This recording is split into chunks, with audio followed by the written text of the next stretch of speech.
फाशीच्या वेळी कुटुंबामधील तिघांची उपस्थिती, सूत्रांची माहिती।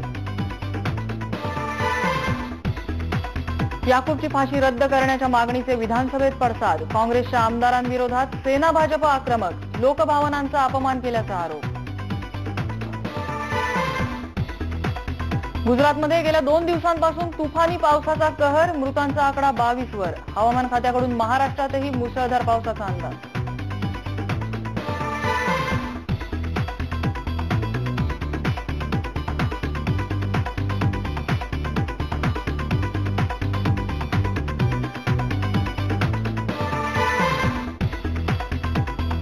डोंबिवलीतल्या इमारत दुर्घटनेत मृतांचा आकडा 9 वर, ढिगाऱ्याखाली आणखी लोक अडकल्याची भीती।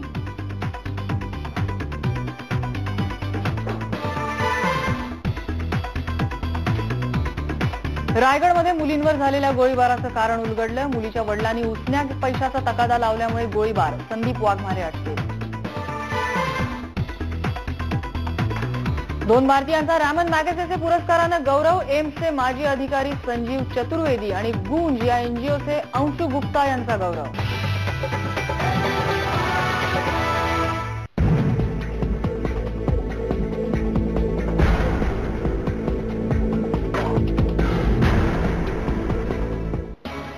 नमस्कार, मी नम्रता वागळे, माझा विशेष मध्ये आपल्या सगळ्यांचं स्वागत। याकूब मेमनची फाशी आजच्या दिवसभरातला चर्चेचा विषय राहिलेला आहे, परंतु त्या फाशीच्या पूर्वी जे काही राजकारण झालेलं आहे ते खरोखरच एक चिंतेची बाब आहे। याकूबच्या फाशीच्या पार्श्वभूमीवरती येत असलेली राजकीय वक्तव्य किंवा सेलिब्रिटीचे ट्विट्स किंवा अनेकांनी आपल्या सह्यांची पत्र, ही फाशी देऊ नये अथवा ही फाशी टाळावी, त्याचा पुनर्विचार व्हावा या आशयाची पत्र पाठवणं, नेमकं का हे राजकारण केलं जातं, यामागची मानसिकता काय आहे, की खरोखरच याचं राजकारण आपली गरम हवा झालेली आहे, त्यामध्ये आपली पोळी भाजून घ्यावी ही वृत्ती कुठेतरी वाढायला लागलेली आहे। नेमकं काय आहे आज आपल्याला जाणून घ्यायचं, त्याचविषयी आपण चर्चा करतोय।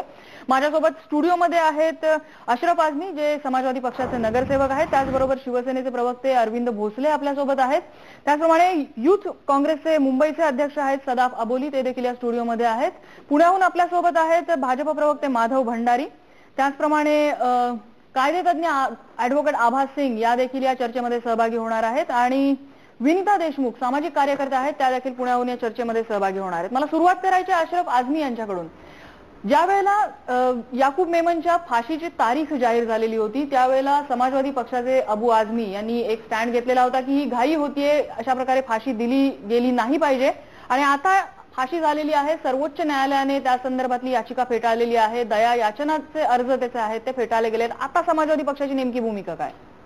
जब पहली बार इस बात की जानकारी खबरों के माध्यम से मिली कि 30 तारीख को फांसी दी जाएगी, तब हमने ये कहा था कि क्यूरेटिव पिटीशन जो है अभी पेंडिंग पड़ी हुई है, 21 जुलाई का समय है, और 21 जुलाई को जो भी निर्णय Supreme Court, honourable Supreme Court से होगा, उसके बाद उस तरह का फैसला होना चाहिए, ये हमारा बोलना था। और हमने उस वक्त भी कहा था कि भारतीय जनता पार्टी इस इशू पर मार्केटिंग कर रही है, वो अपने उस पोजीशन को भुनाने की कोशिश कर रही है जो वो धीरे धीरे खोती जा रही है।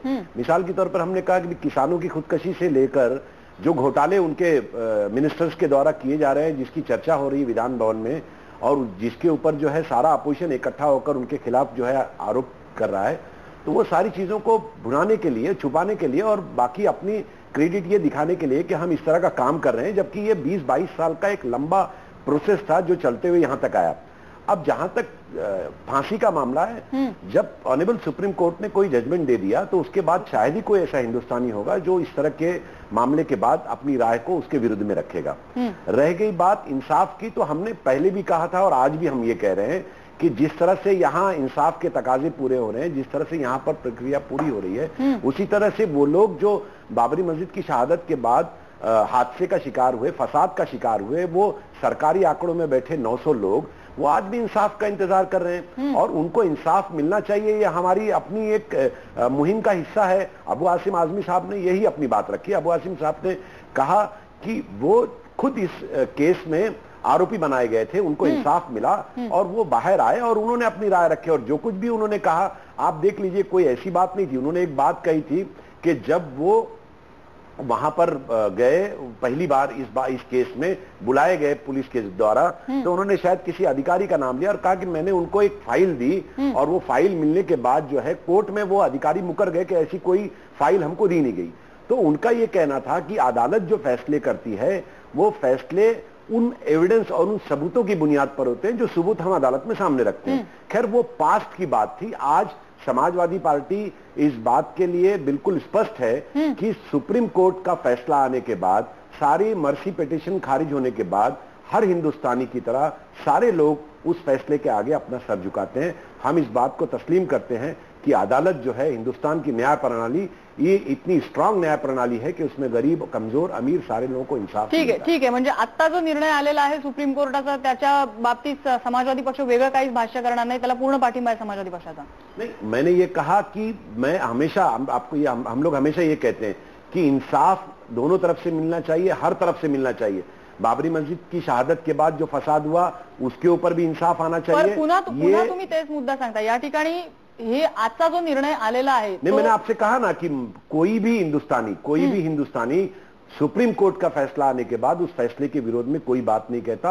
हम हिंदुस्तान के लोग हैं और सुप्रीम कोर्ट के फैसले के आगे अपना सर झुकाते। ठीक आहे, ज्यावेळेला ही तारीख जाहीर झाली होती त्यावेळेस राजकारण करत तुम्ही भाजपवरती बोट दाखवलंय। माधव भंडारी आपल्यासोबत आहेत। माधव भंडारी, समाजवादी पक्षाने राजकारणाचा मुद्दा पुढे करत भाजपवरती बोट उचललेला आहे आणि दुसरा त्यांनी एक असा मुद्दा मांडला की बाबरी मशीद आणि इतर सर्व त्यामधले जे कोणी पीडित आहेत त्यांना सुद्धा न्याय मिळाला पाहिजे, केवळ याच घटनेमधले पीडित हे पीडित असतात का? काय सांगाल तुम्ही त्याच्याबद्दल?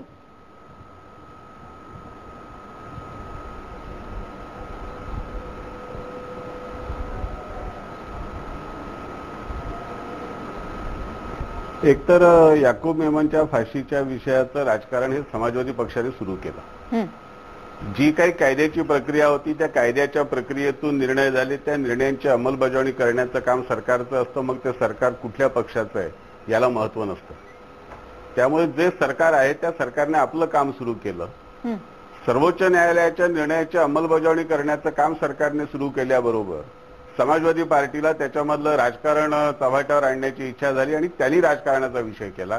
त्यांना स्वतःचं अस्तित्व दाखवून देण्यासाठी हा विषय राजकारणाचा, गलिच्छ राजकारणाचा करायचा होता आणि तो त्यांनी केला आणि त्याच्यामध्ये त्यांना काही लोकांनी साथ दिली, हे त्यातलं वास्तव आहे। आपण हे लक्षात घेतलं पाहिजे की आजचा जो काही फैसला आहे तो गेली 20 वर्ष चाललेल्या एका न्यायालयीन प्रक्रियेचा शेवट आहे आणि या 20 वर्षामध्ये किंवा ज्या काळामध्ये याकूब मेमनला अटक झाली तेव्हापासून त्याला फाशीची शिक्षा झाली, त्या सगळ्या टप्प्यामध्ये राष्ट्रपतींनी त्याचा दयेचा अर्ज फेटाळला त्या क्षणापर्यंत या देशामध्ये आणि राज्यामध्ये काँग्रेसचंच सरकार होतं। आणि हे वास्तव न विसरता जर आपण या विषयाची चर्चा केली तर मग त्यातलं राजकारण बाजूला ठेवून आपण चर्चा करू शकू, पण आपण ते वास्तव बाजूला ठेवतो, त्याच्यावरती पडदा टाकतो आणि चर्चा करतो। कारण आज देशामध्ये भाजपचं, महाराष्ट्रामध्ये भाजपचं सरकार आहे म्हणून आपण त्याला हा राजकारणाचा गलिच्छ रंग द्यायचा प्रयत्न करतो। हे राजकारण कृपा करून या मंडळींनी थांबवलं पाहिजे। पण ही तारीख सुरू होण्यापासून हे राजकारण सुरू झालेलं आहे। भाजपने ही तारीख अशा प्रकारे जाहीर करण्याचं नेमकं काय कारण होतं सरकारने?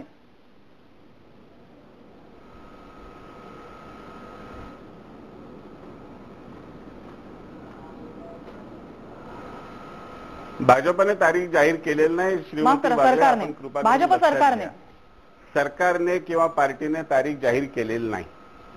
आपण जर त्या सगळ्या काळातल्या बातम्या काळजीपूर्वक बघितल्या तर आपल्या लक्षात येईल की या प्रसार माध्यमांनी दिलेल्या बातम्या होत्या, त्यांनी आपल्या जे काही सोर्सेस असतील त्याच्यातून बातम्या दिल्या असतील, पण सरकारने किंवा भारतीय जनता पार्टीचा याच्यामध्ये रोलच नाही काही। भारतीय जनता पार्टी ही काही सरकार काय करते हे जाहीर नाही करत। भंडारी साहब, सॉरी टू इंटरप्ट, सरकार ने वेळोवेळी जाहिर किए, सरकार ने श्री कृष्ण कमीशन की रिपोर्ट को लागू होना चाहिए, नहीं लागू होना चाहिए? वो लोग जो श्री कृष्ण कमीशन की रिपोर्ट में दोषी करार दिए गए उनको भी सजा मिलनी चाहिए या नहीं मिलनी चाहिए? जी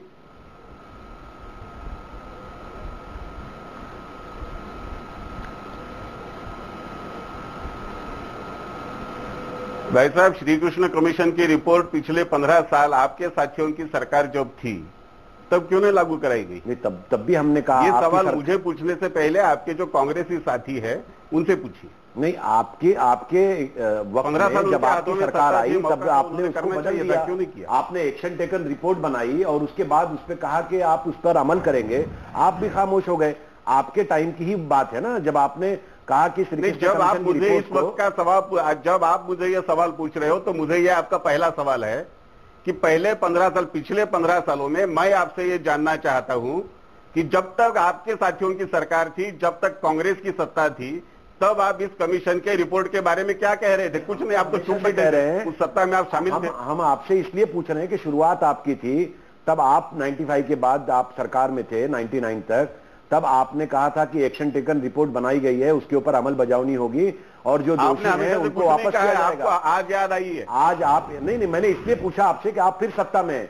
हम तो कांग्रेस के खिलाफ लगे हुए, हमने तो कहा था कि भाई 100 दिन में वो श्री कृष्ण कमीशन की रिपोर्ट को लागू करने के नाम पर 99 में सत्ता में आए। और 99 की बात याद, आपको 1999 की बात याद है, लेकिन 2000 से लेकर 2014 तक की बातों को आप याद नहीं करते। मैं वही कहना चाहता हूँ कि मैं आपको ये सवाल पूछ रहा हूँ कि जो हमने 1999 में कहा और हमारी सरकार चली गई, उसके बाद आपके भरोसे मन, आपके लोगों की सरकार है, आपके भरोसे की सरकार है। अब आप 14 सालों में इस सरकार ने क्या किया, इसका हिसाब किताब तो नहीं। मैं तो कह रहा हूं कि उन्होंने कुछ नहीं किया, उन्होंने मुसलमानों के वोटों का इस्तेमाल किया। मैं आपसे ये जानना चाहता हूं कि 2014 तक 14 साल आप आए हैं, आपके भरोसेमंद लोगों की, आपके जो तरुण थे उनकी सरकार की, उन्होंने क्या किया? माधव भंडारी आणि अशरफ आझमी हा मुद्दा आपण जितका वाढवत नेऊ आप यामध्ये राजनीती करना चाहते हैं, मैं इस पर ज्याचा रेफरन्स या ठिकाणी देता येतो। आजचा मुद्दा हा आहे की याकूबच्या फाशीचं राजकारण का होत आहे। आजचा महत्वाचा मुद्दा आहे की याकूबच्या फाशीचं राजकारण का होतं आणि त्याचे जर कंगोरे आपण शोधत गेले तर अनेक मुद्दे निघतील, परंतु आपण आपल्या मुद्द्यासोबत राहूया। काँग्रेसचे सदा बाबोली सुद्धा आपल्या सोबत आहेत। काँग्रेसही मागे राहिलेली नाहीये या राजकारणाचा पार्ट असल्यापासून, कारण काँग्रेसचे काही आजी माजी नगरसेवक, आजी माजी आमदार यांनी आपल्या सह्यांचं एक पत्र लिहिलेलं होतं आणि ते पाठवलेलं होतं की या फाशीवरती फेरविचार व्हावा किंवा ही रद्द व्हावी अशा आशयाचं। नेमकं काय त्यामध्ये काँग्रेसचा हेतू होता? सर्वात प्रथम तर मी माझे जे मित्र आहेत समाजवादी पार्टीचे त्यांना बोलू इच्छितो की त्यांनी जे वक्तव्य आता इकडे केलं की काँग्रेस पक्षाने फक्त मुसलमान लोकांची मतं घेतलेली आहेत, हे चुकीचं उद्गार आहे माझ्या मते। बाकी ते स्वतः वरिष्ठ आहेत, त्यांना माहिती आहे कशा पद्धतीचे उत्तर काढायचे। दुसरी गोष्ट अशी की जे आमचे नगरसेवक सांगा किंवा आमदार सांगा, आजी माजी, त्यांनी जे पत्र पाठवलं ते प्युअरली जस्टिस जे सांगतो आपण आणायला ऍज पर लॉ, त्या पद्धतीने तिकडचे जे स्थानिक लोक आहेत त्यांची, जे त्यांची वोट बँक आहे सांगा, किंवा त्यांचे सिटीजन जे आहेत आपल्या भारत देशाचे जे त्यांचे वोटर आहेत, त्यांनी त्यांची इच्छा त्यांच्या समोर प्रकट केली असेल कदाचित, आणि त्यांना सांगितलं असेल की वोटर लोकांनी आणि सिटीजन सांगू शकतो मी, वोटर सिटीजन आहेत माझ्या मित्रांना, पण जर त्यांनी इच्छा जतवली असेल की मला आपण पाठवा, हे लिगली जे काय पॉसिबल आहे ह्याच्यासाठी, तर त्यांनी पाठवली असेल, तर मला नाही वाटत ह्याच्यामध्ये राजकारण झालंय कुठे। कारण का जर भारताचे नागरिक सांगतायत, पण वोटर सांगतायत की आपल्याला वोटरना खुश करण्यासाठी, नाही, वोटरला खुश करण्यासाठी तुम्ही नाही सांगू शकत। तुम्ही असं सांगू शकता की नागरिकांना, आता जी पेटिशन प्रेसिडेंट साहेबांना गेलेली आहे त्याच्यामध्ये चीफ जस्टिसेस आहेत, एक मिनिट, चीफ जस्टिस, एक मिनिट मला बोलू द्या सर, मग त्यानंतर आपल्याला बोलायला मिळेल। मी सांगतो की जे पेटिशन प्रेसिडेंटला दिलंय त्याच्यामध्ये काटजू साहेब आहेत किंवा दुसरे जे लोक आहेत ते पण इलेक्शनला उभं राहत आहेत का? त्यांनी पण पेटिशन त्यासाठी सही केली आहे, हे चुकीचा उद्गार आहे। Social activist, if a social activist can sign a petition, ते साइन करून प्रेसिडेंटला देऊ शकतात, तर एखादा इलेक्टेड रिप्रेझेंटेटिव्ह साइन करून का नाही देऊ शकत? माझा हे उद्गार असेल तर त्याच्यामध्ये राजकारणाचा भाग नाहीये। हे मला असं वाटतं की जर कुणाचे भावना दुखवलेले असेल, सिटीजनचे भावना दुखवलेले असेल, तिकडचे जे नगरसेवक किंवा आमदार म्हणून देतात त्यावेळेला ती पक्षाची भूमिका असते सदाजी। नाही, पक्षाबरोबर इलेक्टेड रिप्रेझेंटेटिव्हची ही भूमिका असू शकते।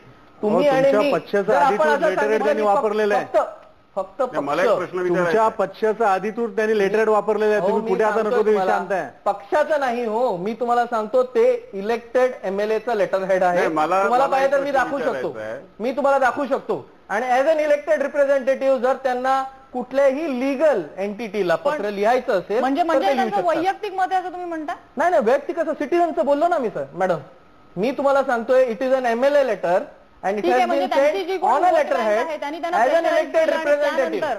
नाही, मला एक प्रश्न समजून घ्यायचा आहे यांच्याकडून। जर तुमचा मुद्दा लक्षात आला, माधव भंडारींना तुम्हाला काही प्रश्न विचारायचा आहे? माधव भंडारी, नाही, काँग्रेसच्या प्रवक्त्यांना मला एक प्रश्न विचारायचा आहे, बोला। नाही, मला एका साध्या प्रश्नाचं उत्तर द्या की या 5-6 लोकांनी जी भूमिका घेतली त्याच्यामध्ये काँग्रेसचे नगरसेवक आहेत, काँग्रेसचे आमदार आहेत, त्यांची भूमिका काँग्रेसच्या भूमिकेच्या विरोधात आहे असं जर काँग्रेसचं स्पष्ट म्हणणं असेल तर काँग्रेस त्यांच्यावर पक्षविरोधात भूमिका सांगितलं की पक्षाच्या विरोधात आहे स्टेटमेंट?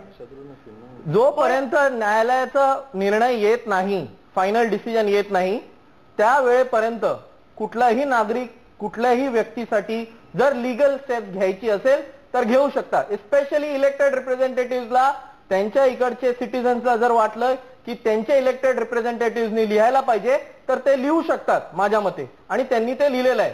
जर ओपनली तुमचे एमपी जर नाही petition, listen to me sir, जर कुठल्याही पेटिशन तुमच्या ठराविक मतदारांसाठी ठराविक मतदार कसे सांगू शकतात सर? काँग्रेस आपल्या लोकांना अशा पद्धतीने वागू देणार असं त्याचा अर्थ. सर तुम्ही असं कसं सांगू शकतात की ठराविक मतं? जर काजूजी सांगू शकतात, राम जेठमालेंनी सांगू शकता, तुम्ही असं सांगू शकता की त्याच्यामध्ये ठराविक मतदार होते? तुमच्याकडे नाव आहेत ज्यांनी सांगितलंय. सिटीजन सांगताय, मी नाही सांगत आहे. ठराविक नाही सर, तुम्ही जे सांगता त्याच्यावरती मी म्हणतोय, मी तुमच्या सांगण्यावरती बोलतोय, माझं सांगणं नाहीये. तर तुम्ही मग एक्सपॅन्ड करून सांगा ठराविक मीन्स हुम. ठराविक म्हणजे त्यांची जी कोणी वोट बँक आहे त्यांचा जो वोट आहे ठराविक मतदारांसाठी तुम्ही म्हणता. मतदार नाही, सिटीजन्स. मी परत रिट्रेट करतोय, सिटीजन्स ऑफ इंडिया, नागरिक. अच्छा, म्हणजे तुम्हाला असं म्हणायचं मतदार म्हणून ठराविक शब्द तुम्हाला आवडत नसेल बाजूला ठेवा. मला आवडत नाही, त्यांच्या मतदारांसाठी बोलतात असं तुमचं म्हणणं आहे. मला आवडत नाही किंवा तुम्हाला आवडत नाहीये. प्रश्न आहे citizens. If citizens of India want to file a petition or write to a legal entity, they can write. तुम्हाला विचारून लिहायला पाहिजे. दुसरा प्रश्न आहे, तुम्हाला माझा पण एक प्रश्न विचारून घ्या, एक आन्सर देऊन टाका ना सर. जर आम्ही लिगली लिहून देऊ शकतो तर तुमचे जे एमपीज आहेत जे ओपनली ओरेटरी मध्ये, पक्षाची भूमिका काय हा प्रश्न तुम्हाला आता प्रश्न विचारतो, तुम्हाला प्रश्न नकोय सर. पक्षाची भूमिका काय? भंडारी सर, मी एक प्रश्न विचारतो, उत्तर द्या ना. या ठिकाणी एक आहे की शत्रुघ्न सिन्हांनी सुद्धा पत्र लिहिलेलं आहे, परंतु आता तुम्ही जो दावा केलेला आहे की त्यांच्या जी कोणी त्यांचे वोटर्स आहेत त्या वोटर्स जी काही इच्छा आहे ती इच्छा रिप्रेझेंट करण्यासाठी, जी कोणी त्यांचे नागरिक आहे त्यांची इच्छा रिप्रेझेंट करण्यासाठी जर यांनी हे लेटर लिहिलंय तर ही बाब वेगळी आहे, कारण ते एका पक्षाचे रिप्रेझेंटेटिव्ह आहेत आणि पक्षाचे रिप्रेझेंटेटिव्ह इलेक्टेड रिप्रेझेंटेटिव्ह पक्षाच्या चिन्हावरती आलेले आहेत. मॅडम, इलेक्टेड रिप्रेझेंटेटिव्ह झाल्यानंतर ते पक्षाचे रिप्रेझेंटेटिव्ह म्हणून नव्हे तर लेटर हेड वरती लिहिलेलं आहे. पक्षाच्या लेटर हेड वरती रिक्वेस्ट लेटर प्रेसिडेंट ऑफ इंडियाला लिहिलेलं नाहीये. It is an elected representative. ठीक आहे, तुमचा मुद्दा लक्षात. आणि जर इलेक्टेड रिप्रेझेंटेटिव्ह शत्रुघ्न सिन्हा लिहू शकतात पेटिशन, तर आमचेही इलेक्टेड रिप्रेझेंटेटिव्ह लिहू शकता.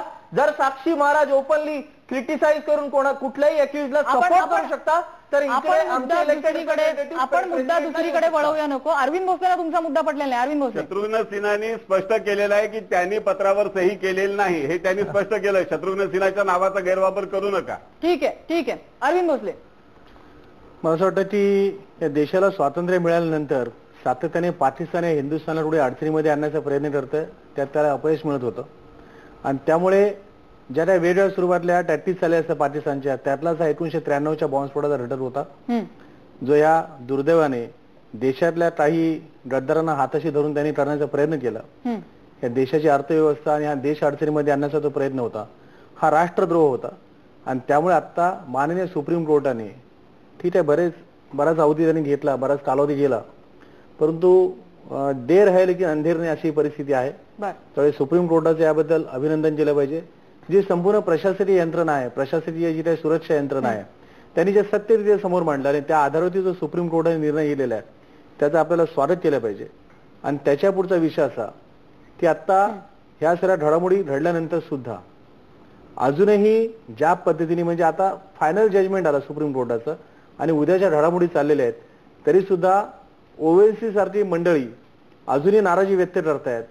तर नर्मदाचं जे आंदोलनाचा विषय होता, सुप्रीम कोर्टाने त्या आंदोलनामध्ये जे काही निर्णय दिला होता, तर त्याच्यावरती बुकर अवॉर्ड ज्या विजेत्या एक व्यक्ती आहेत, मी नाव घेऊ इच्छित नाहीये, तर त्यांनी ज्या पद्धतीने स्टेटमेंट केलं होतं, नाराजी व्यक्त केली होती, तर त्यांना सुद्धा शिक्षा भोगावी लागली होती. मला असं वाटतं की अजूनही जे काही जखमीची ठोपली टाळण्याचा प्रयत्न करतात. आता तुम्ही बाबरीचं उदाहरण देत असेल, मग आम्ही 1947ला 50 लाख हिंदू मारले गेला असं म्हणायचं का? त्यातून काही साध्य होणार नाही. याकूब मेमन हा मानवतेचा मारेकरी होता आणि कृपातून पुन्हा तर सांगतो की मग त्यांनी जो काहींनी धर्म आणला त्या बाबतीमध्ये, मग इथं विशिष्ट धर्माच्या बाबतीत त्यांनी जे समजा बॉम्बस्फोट केले, मग ते ज्यांच्या विरोधात केले तो धर्म नव्हता का, ती माणसं नव्हती का? तर म्हणून पुन्हा तर सांगतोय की आता ह्या अतिरेक्यांना आणि दहशतवाद तुम्ही धर्म जोडू नका. उद्याचा जो विषय आहे तो हिंदुस्थानाच्या माध्यमातून एक कडक असा संदेश जाणारा विषय आहे की अतिरेक्यांसाठी आता जे काही हिंदुस्थानातले चोचले पुरले गेले होते, हा एक वेगळा संदेश देणारा कदाचित हा एक निर्णय असू शकतो. तुम्ही एक महत्वाचा मुद्दा मांडलात, तुम्ही नर्मदा बचावच्या संदर्भातले जे लिगल केस केलं, याही प्रकारामध्ये अशा प्रकारची काही कायदेशीर बाबी, कायदेशीर कारवाई होऊ शकते आणि यातल्या काही कायदेशीर आपण तांत्रिक बाजू आपण त्यातल्या समजून घेणार आहोत. ऍडव्होकेट आभा सिंग आहेत आपल्यासोबत. मात्र ब्रेक नंतर आपण त्यांच्याकडे जाणार आहोत. एक छोटासा ब्रेक नंतर यातल्या कायदेशीर बाबी आपण समजून घेऊया. बघत रहा एबीपी माझा.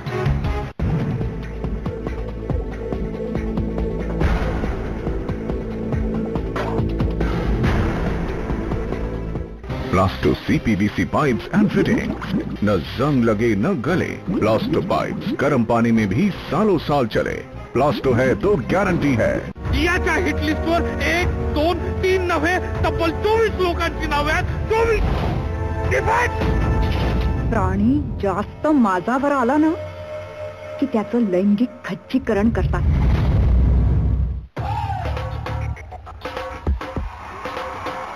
खरी ताकद पायांमध्ये असते. माझ्या ट्रॅक्टरचे पाय बीकेटी टायर, याने ट्रॅक्टरला मिळे खरी ताकद. बीकेटी टायर, ट्रॅक्टरचा खरा मित्र. क्या आप बार बार होने वाली पेट की तकलीफों से परेशान हैं? उनका जड़ से इलाज करें झंडू पंचारिस्ट से. आयुर्वेद पर आधारित झंडू पंचारिस्ट पेट की समस्याओं जैसे एसिडिटी, गैस, बदहजमी, पेट फूलना और कब्ज पे जड़ से काम करे और पूरे पाचन तंत्र को मजबूत बनाए. अपनाइए Jhandu Pancharisht. It's time for red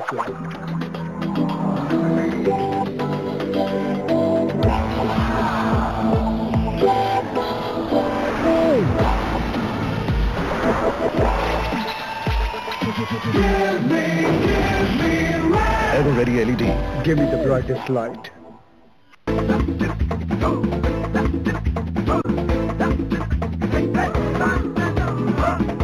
सांसों में तेरी जीने की ये खुमारी, आंचल मस्ती का थामे झूमिया. जन्नत हो दुनिया तेरी है ये कोशिश हमारी, अरमानों को तू अपने झूमिया. चुपके सितारे नए आए हम तेरे लिए, तेरे ख्वाबों का आशिया. TSK dream city, live your dream. Plywood से बनी ये टेबल वाटरप्रूफ है या नहीं, इसका जवाब हमारे पास है. प्लाईवुड से जुड़ा कोई भी सवाल ग्रीन प्लाई से पूछें. छोटा किंवा मोठा, आईला आहे प्रत्येक मुलाची काळजी. म्हणूनच विक्स वेपरअप, जो देही सर्दीच्या सर्वात मोठ्या त्रासांपासून, जो आहे मोठ्यांमध्ये डोकेदुखी आणि मुलांमध्ये बंधनात यापासून आराम. विक्स वेपरअप, वाचवा 65 रुपये. कैंट है सबसे बेस्ट RO प्यूरिफायर और कैंट RO को मिले हैं दुनिया के टॉप क्वालिटी सर्टिफिकेट्स. कैंट देता है सबसे शुद्ध पानी.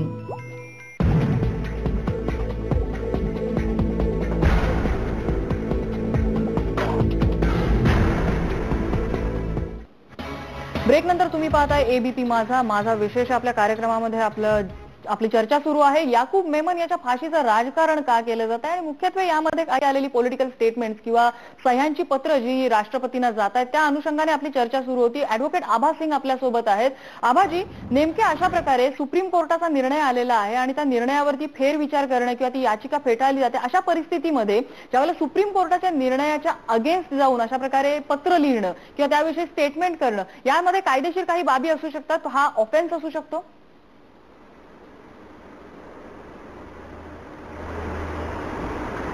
देखिए, एक तो पहली जो सारा आपका डिबेट हो रहा था, मैं बताना चाहूंगी कि कानून में नेगेटिव इक्वालिटी नाम की कोई चीज नहीं है कि एक को अगर सजा हुई तो दूसरे को भी सजा होनी चाहिए, वो उसका प्रावधान नहीं है. रही बात याकूब मेमन की, उसमें सबसे बड़ी बात यह है कि सुप्रीम कोर्ट ने पिछले साल कुछ जजमेंट लाए थे कि अगर बहुत देर होती है सजा देने में तो उनकी डेथ पेनल्टी को बदल के लाइफ इंप्रिजनमेंट कर दिया जाएगा. इनऑर्डिनेट डिले बोला था. इसी में राजीव गांधी के नर्ज है, बेअंत के नर्ज है.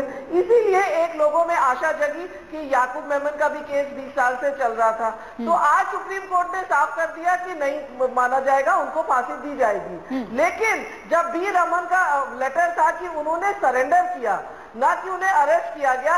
ये बात आज भी क्लियर नहीं हो पाई कि क्या उनको इंडियन फोर्सेस ने अरेस्ट किया या सरेंडर किया, क्योंकि आगे चल के जब हम आतंकवाद के लिए लड़ेंगे उस वक्त इंटरनेशनल कम्युनिटी ये कहेगी कि आपका इन्वेस्टिगेटिंग एजेंसी से कि आपका कोर्ट में क्या स्टैंडिंग होगी, अगर हम कोई टेररिस्ट को आपको देखते हैं आप उसको कैसे ट्रीट करेंगे। तो इसलिए सुप्रीम कोर्ट को बड़ा क्लियर ऑर्डर करना पड़ेगा ताकि आगे चल के एक स्ट्रॉन्ग स्टैंड हम ले सके। एक तरफ प्राइम मिनिस्टर से पाकिस्तान के मिलते हैं, दोस्ती बढ़ाते हैं, दूसरी तरफ हम कहते हैं कि हम बहुत कड़क हैं, हम फांसी दे रहे हैं।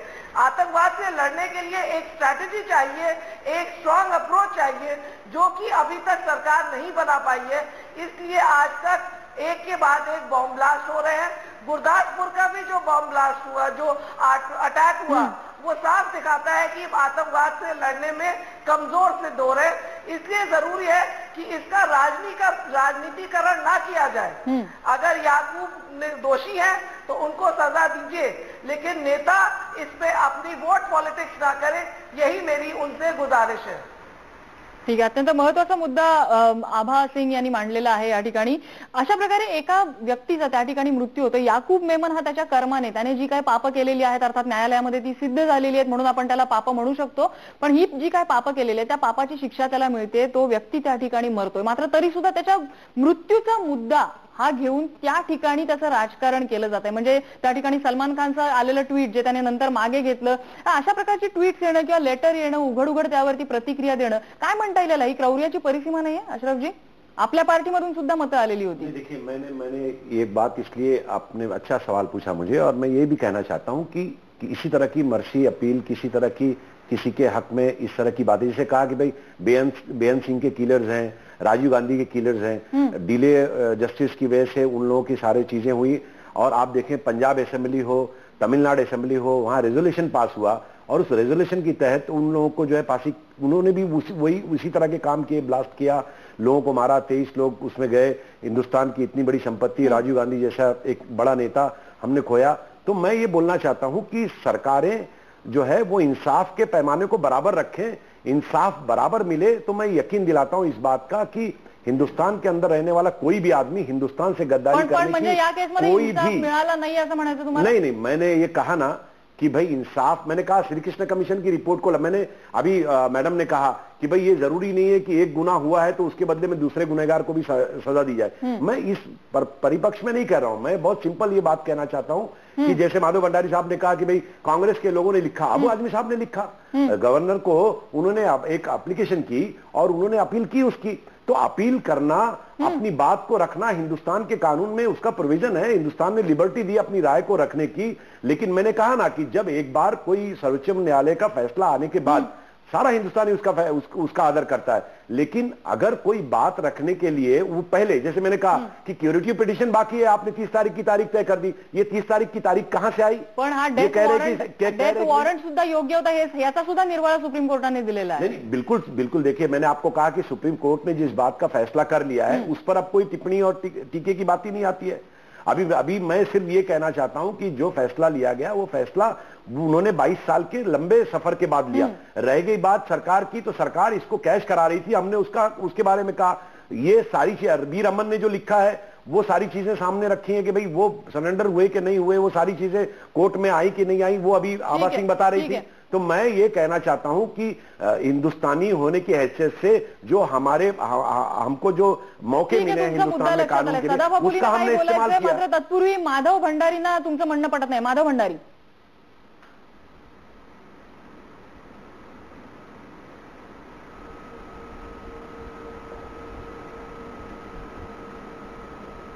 नाही, मी आझमी साहेबांच्या याच्यावर मला काही बोलायचं नाही, परंतु आभा सिंगने एक महत्वाचा मुद्दा उपस्थित केला, त्याची चर्चा खऱ्या अर्थाने घडवून आणली पाहिजे की याकूब मेमन हा शरण आला होता, तो माफीचा साक्षीदार होता, असं एक सातत्याने सांगितलं जात आहे। आता त्यांनी बी रमणचा उल्लेख केला, बी रमणने आज ते वक्तव्य केलं, पण ज्या वेळेला हा खटला चालू होता त्यावेळेला बी रमण हे गुप्तचर यंत्रणांचे प्रमुख होते, त्यांची जबाबदारी होती, जर त्यांच्याकडे या विषयातले पुरावे होते तर त्यांनी ते न्यायालयासमोर आणायला हवे होते। याकूब मेमन हा जर खरोखर शरण आलेला होता, खरोखर माफीचा साक्षीदार होता, तर त्याला शरण आणण्यासाठी, त्याला माफीचा साक्षीदार बनवण्यासाठी कोणीतरी मध्यस्थी केली असेल आणि बहुधाही मध्यस्थी करणारे कोणीतरी राजकीय नेते असतील. जर हे खरंच कोणीतरी केलं असेल तर त्याने पुढे येऊन सांगितलं पाहिजे, कारण हे न्यायासाठी आवश्यक आहे. आणि आपली जबाबदारी घेऊन त्यांनी हे सांगितलं पाहिजे की होय त्यावेळेला मी हा प्रयत्न केला होता, त्याच्यातून हे झालं, पण पुढे मग कायद्याने काय बदल केला, तपास यंत्रणांनी बदल काय केला, या सगळ्या प्रश्नांची उत्तरं मिळाली पाहिजेत, कारण हा सगळा विषय गंभीर आहे. आणि जर या प्रश्नांची उत्तरं कोणी देणार नसेल, जर कोणी या विषयावर स्पष्टपणे बोलणार नसेल, तर याकूब मेमन हा माफीचा साक्षीदार होता, याकूब मेमन शरण आलेला होता, हे सांगणं हा धादांत अपप्रचार आहे. हा भारताच्या न्याय व्यवस्थेबद्दल आणि भारताच्या तपास यंत्रणांबद्दल संपूर्ण जगामध्ये गैरसमज पसरवण्याचा हा कट आहे, असं समजून त्याच्यावर कायदेशीर कारवाई केली पाहिजे. आभा सिंग.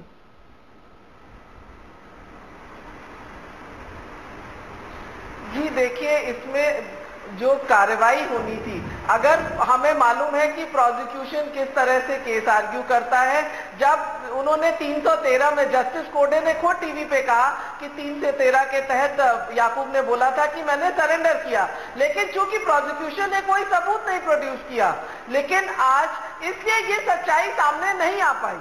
क्योंकि याकूब मेमन क्यों भारत आए? वो चाहते तो वो टाइगर मेमन और दाऊद की तरह पाकिस्तान रह सकते थे, तो हम एक देश के सामने मिसाल रख सकते थे कि अगर आप भारत आके कोऑपरेट करेंगे तो भारत का दिल बहुत बड़ा है. लेकिन ये बात आज तक सच्चाई सामने नहीं आई. इन्वेस्टिगेटिंग एजेंसीज की भूल है कि उन्होंने ये बातें सामने नहीं रखी, और आज सुप्रीम कोर्ट उसी पे जजमेंट देगा जो बातें उसके सामने आएंगी, और इसी पे चूंकि ये बात सामने नहीं आई इसलिए क्यूरेटिव पिटीशन रिजेक्ट हो गई. तो इसमें अब हम नहीं डिबेट कर सकते, लेकिन आगे के लिए जरूरी है कि इन्वेस्टिगेटिंग एजेंसीज अपनी बातें सामने रखें, नहीं तो इंटरनेशनल कम्युनिटी भारत का साथ नहीं देगी टेररिज्म को कंट्रोल करने में. सदाभाऊ, मी येते तुमच्याकडे. तत्पूर्वी माधव भंडारी, पटतंय तुम्हाला हे?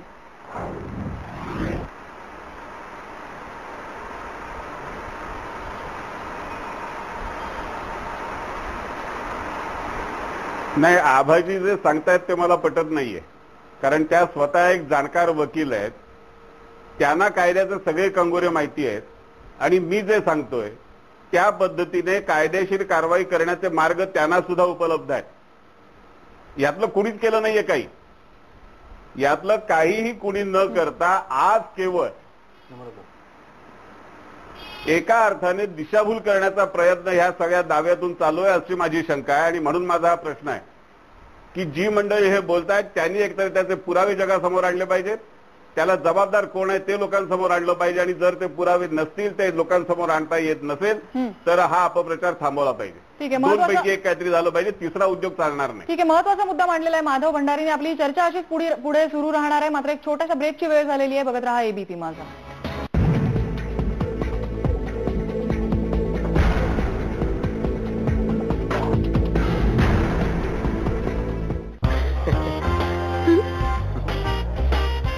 काय झालं? इकडे बघा ना, किती सुंदर बाथरूम फिटिंग्स आहेत. रंग फिका न पडता नवीन दिसतंय. खाऱ्या पाण्यातही गंज नाही पकडत. आपण का मेटल फिटिंग वरती खर्च केला? हे आहे वॉटरटेक. आपणही बसूया. Watertech bar fittings and PVC pipes, simply better. Watertech hair colour करायचे, जरा हेल्प कर ना. अगं हे काय करतेस तू? तेच जे तुम्ही या हेअर कलर बरोबर करताय, का ते अवघड बनवायचं जर you can take it easy. Indica easy hair colour. आता ब्रश शिवाय कोणाच्याही हेल्प शिवाय स्वतः करा कलर. याला कट करून केसांना लावून 10 मिनिटांनंतर धुवावे. हे फक्त केसांनाच रंगवतं, डोक्याला नाही, जे तुम्हाला देतं shiny coloured hair. Indica easy hair colour. तर याला अवघड बनवायचंय नाही, टेक इट इझी.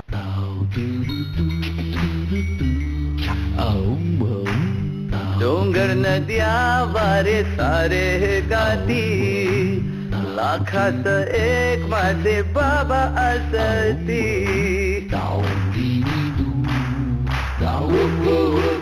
बस बाबांना खुश करा, ते तुम्हाला खूप खुश करू शकतात.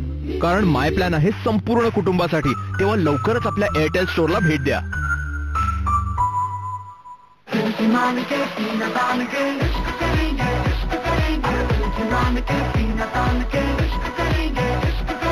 हमारी तरह आपसे भी सब इश्क करेंगे जब आपके पास होगी यूवी फेस क्रीम.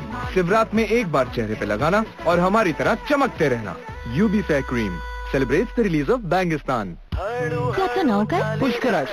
एक मिनिट पुष्कराजला जाऊ द्या. Happy birthday Pushkaraj. कोणी सांगितलं माझं नाव पुष्कराज आहे? नेहमी गाडी पुश करताना दिसला तर लोक अशीच नावं देतील. आपले ECG बरोबर ठेवा. ECG म्हणजे इंजिन, क्लच आणि गिअर आणि सर्व 40 ऑइल म्हणजे ECG स्पेशलिस्ट. हा गाडी ठेवतो टिपटॉप आणि इज्जतही. From Indian oil.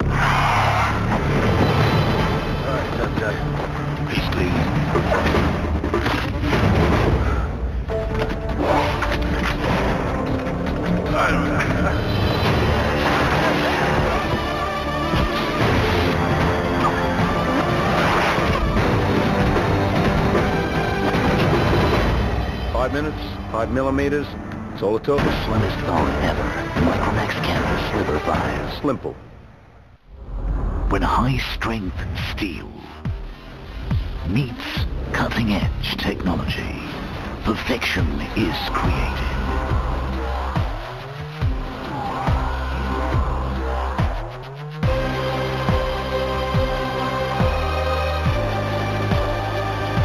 Now it's my turn. Presenting Creta, the perfect SUV. Hyundai.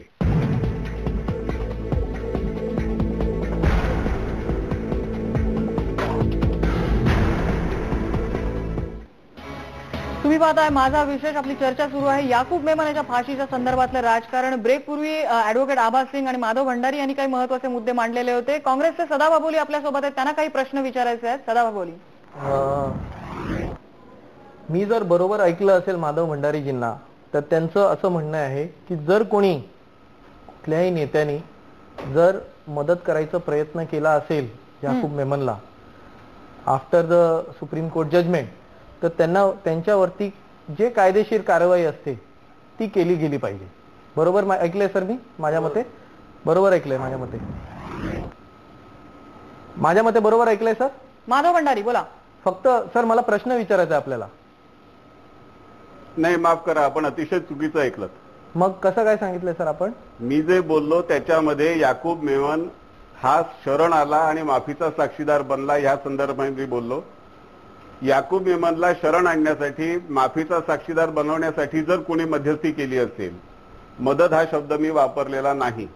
बरं, मध्यस्थी केली असेल तर सर बरं. मग मी आपल्याला एक प्रश्न विचारू इच्छितो. कुठल्याही राजकीय नेत्याबद्दल, व्यक्तीबद्दल मी काही बोलत नाही. Agreed sir, agreed. Very good sir. मी आपण मागचं रेकॉर्डिंग काढून ऐका आणि मग त्याच्यावर आपण एकच प्रश्न विचारतो सर आपल्याला की ही जी गोष्ट आहे, जर कोणाला शिक्षा होते आणि त्याला जर मदत करण्यात येतं तर ते चुकीचं आहे सर. सगळ्या नेत्यांनी हे मान्य केलं पाहिजे. न्यायालयाचे जे निर्णय आहेत ते मान्य करायला पाहिजे. हे माझं मत आहे. आपलंही मत तेच असेल, आपण सिनियर आहात. तर सर, गुजरात गव्हर्नमेंटनी ऑक्टोबर 2014ला माया कोदनानीच्या विरोधात जे बेल दिलेलं ते रिफ्यूज करा, चॅलेंज करायला असे लॉ अँड ज्युडिशरीचे सेक्रेटरी VP पटेलचं वक्तव्य आहे. आणि हे जर खरं असेल तर गव्हर्नमेंट गुजरातमध्ये बीजेपीची असताना का ते बेल रिजेक्ट करू नका म्हणून सांगण्यात आलं आणि कोणाच्या सांगण्यावर करण्यात आलं? काय ते आरोपी नव्हते? It was declared that they वर अक्यूज आणि त्यांना शिक्षा झालेली आहे, लाईफ इम्प्रिझनमेंट. मग बेल ऍप्लिकेशन चॅलेंज करू नका. सुप्रीम कोर्टची गठीत केलेली SIT आणि मी काय बोललो आणि तुम्हाला काय कळलं हे फार अवघड आहे. नाही सर, तुम्ही सांगितलं की मी काय बोललो, मी कुठल्या संदर्भात काय मुद्दा उपस्थित केला. He is misplacing the facts नाव. एक महत्वाची मुद्दा माधव भंडारीजी आणि सदा बाबुली, एक यामध्ये महत्वाचा मुद्दा आहे की मला माफ करा, आपण आपल्याला मी जे बोललो इतर केसेसचा आपण रेफरन्स देण्याआधी या ठिकाणी आपण लक्षात घेतलं पाहिजे की याकूब पूर्णपणे मी वेगळ्या विषयात बोललो, वेगळ्या संदर्भात बोललो, मी कायदेशीर मुद्द्यांबद्दल बोललो. यामध्ये एक महत्वाचं ही केस गंभीर का बनते कारण यामध्ये बाहेरच्या फोर्सेसनी ही केस कुठेतरी ड्राईव्ह केलेली होती. चर्चा घडवण्याचा प्रयत्न करतात. काँग्रेसची जी काही एक मानसिकता आहे त्याचं प्रदर्शन आपण प्रश्नांचं उत्तर न देणं आणि आपल्या बाजूला आपल्याला स्वतःला वाचून घेणं हे बीजेपीची प्रथा आहे सर.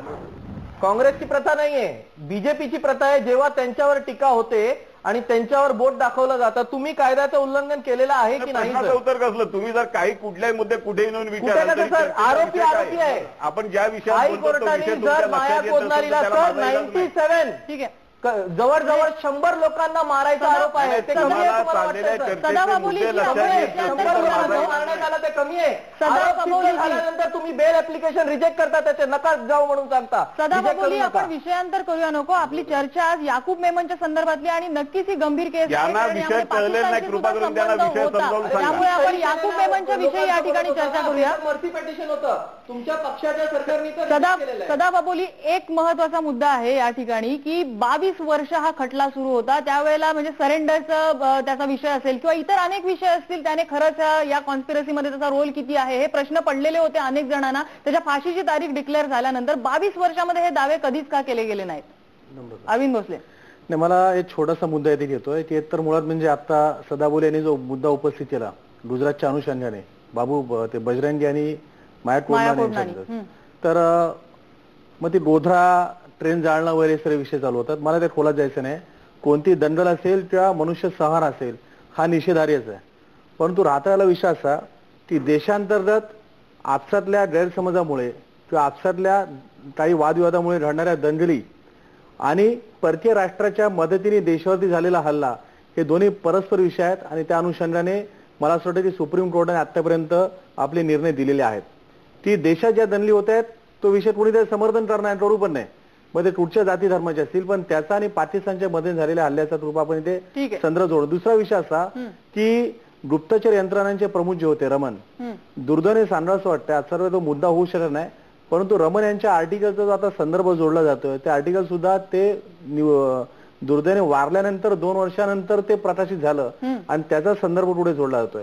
मी त्याही पुढे जाऊन सांगेन की 22 वर्षाच्या प्रदीर्घ कालावधीनंतर उद्या देशाचा गुन्हेगार जो आहे याकूब मेमन त्याला जी उद्या फाशी शिक्षा होईल तर खऱ्या अर्थाने 257 निष्पाप नागरिकांना श्रद्धांजली असेल, त्यांच्या कुटुंबाला तो दिलासा असेल. त्याही पुढे जाऊन विषय असा की जगभरामध्ये एक वेगळा मेसेज जाणार उद्याच्या दिवशी.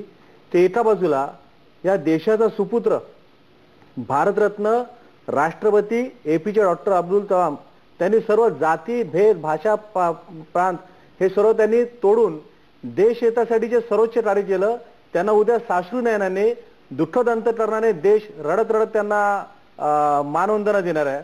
आणि दुसऱ्या बाजूला देशाच्या मुळावरती आलेला याच देशाचा एक माथे फिरू ज्याला पाकिस्तान सारख्याने मदतीला घेतलं त्याला शिक्षा झाल्यानंतर देश समाधान व्यक्त करणार आहे. पुढे मला वाटतं आनंद उत्सव साजरा करेल.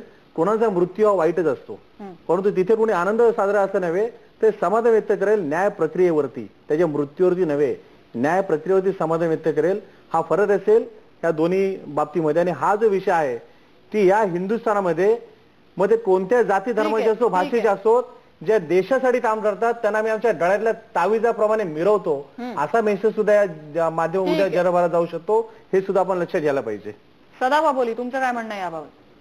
मी जे सांगितलं की मी निषेध करतो कुठल्याही दंगलीचा किंवा ह्या गोष्टींचा, मी त्याबद्दलच विचारतोय की 100 मध्ये 3 लोक कमी त्यांच्यावर आरोप सिद्ध झाल्यानंतर माया कोडनानींवरती आमच्या आमदारांनी पत्र दिलं मर्सी पिटिशनचं प्रेसिडेंटला लिहून, त्याच्यावरती हे एवढे बोलले भाजपवाले आमचे जे भंडारी साहेब आहेत ते.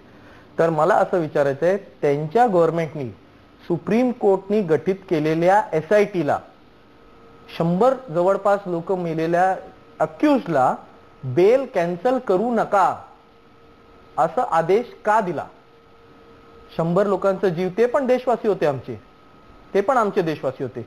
त्यांना बीजेपी शासित राज्यामध्ये आपण वेगळ्या केसचा या ठिकाणी प्रश्नोत्तराचा आपण मी त्यांना विचारतोय प्रश्न. त्या जेव्हा त्यांनी मला प्रश्न विचारलं ठीक आहे, पण आता विषय आहे याकूब मेमनच्या केस संदर्भातला आहे. बरोबर आहे, पाकिस्तानच्या मदतीने देशामध्ये. आता हे जे बोलतायत यांचं जे मत आहे की पाकिस्ताननी मदत केलेली, आम्ही सगळेजण निषेध करतो त्या गोष्टीला. मी निषेध करतोय त्या गोष्टीला आमच्या पक्षातर्फे आणि पर्सनली पण तरी सुद्धा तुमच्या पक्षातर्फे सह्यांची पक्षातल्या काही आमदारांची आणि नगरसेवकांची सह्यांची लेटर जातात. मी तुम्हाला तेच बोलतो अबोली साहेब, आपण जो विषय देताना त्याला गोध्र्याची जी ट्रेन झाली गेली तो संदर्भ आहे. आणि म्हणून माझी तुम्हाला विनंती आहे, मी मला नाही तो तुम्ही ज्या विषय म्हणताय ना त्याला गोध्र्याची ती ट्रेन झाली गेली तो संदर्भ येतोय. त्यामुळे सुप्रीम कोर्टाने याआधी सुद्धा सांगितलेलं आहे की देशांतर्गत घडणारे जे काही समर्थन त्याचं कोणी समर्थन करणार नाही, पण ते देशातल्या 2 जाती धर्मामधले विद्वेष आहेत त्याच्यातून निर्माण झालेला विषय आहे. आणि हा जो विषय आहे सेनेचा नव्हे, मी इथे मानवतेच्या विषयी बोलतोय, मी मानवतेच्या विषयी बोलतोय, मी शिवसेना काँग्रेस भाजप असं बोलत नाहीये. तुम्ही 2 संदर्भाचे एकत्र करताय हे कृपया लक्षात घ्या. मला काय म्हणते 2 संदर्भाचे नाहीत ते एकत्र जोडताय, अनावश्यक विषय तुमचा. सदा बाबोली आणि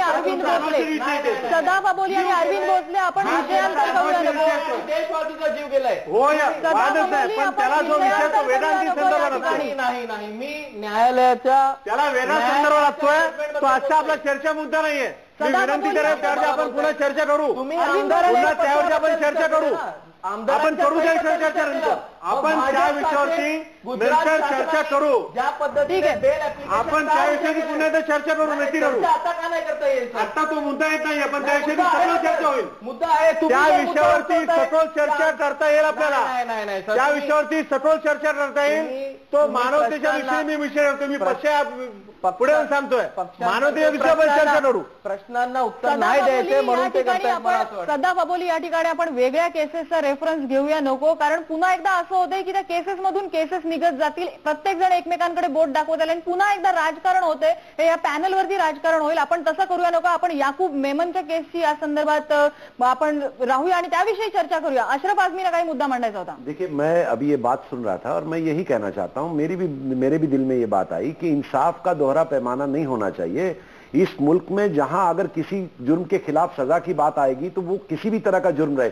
आप देखिए क्या हो रहा है, पिछले 15 दिन के अंदर, 1 महीने के अंदर रोहिणी सैलेन जैसी एक बहुत बड़ी वकील ने ये कहा कि आप ये कह रहे हैं, सरकार की तरफ से ये दबाव आ रहा है कि हिंदू एक्सट्रीमिस्ट जो जिन लोगों ने ब्लास्ट किए हैं, जिन लोगों ने लोगों को मारा है, उनके खिलाफ नरम रवैया इख्तियार कीजिए. नहीं, मैंने ये कहा, मैं कहना चाहता हूं, मेरी बात सुन लीजिए. मैं ये कहना चाहता हूं कि दहशतवाद से लड़ने के लिए आपको फर्मली खड़ा होना पड़ेगा. आप इस बात की परवाह मत कीजिए कि सामने कौन आ रहा है, और सामने जो भी आएगा उसको उखाड़कर इस हिंदुस्तान के अंदर शांति को लाकर इस हिंदुस्तान का नाम पूरी दुनिया में ऊपर लाना पड़ेगा. नुकसान सिर्फ ये नुकसान नहीं है कि मुंबई के हिंदुस्तान में ये हो रहा है, इंटरनेशनल लेवल पर जो लोग, जो इन्वेस्टर यहाँ आते हैं, बड़े बड़े हालात पैदा होते हैं. तुमचा मुद्दा लक्षात आलाय. माधव भंडारी बोला. नाही, या काँग्रेसचे आणि समाजवादी पार्टीच्या दोन्ही प्रवक्त्यांनी जे मुद्दे उपस्थित केले, माझी तुम्हाला अशी विनंती आहे, एबीपी माझाला अशी विनंती आहे की त्यांना माया कोडणाने या विषयावरती तर अनेक चर्चा झाल्या. आता काँग्रेसच्या प्रवक्त्यांनी ते ऐकल्या नसतील तर माझा त्याला इलाज नाही, पण त्यांची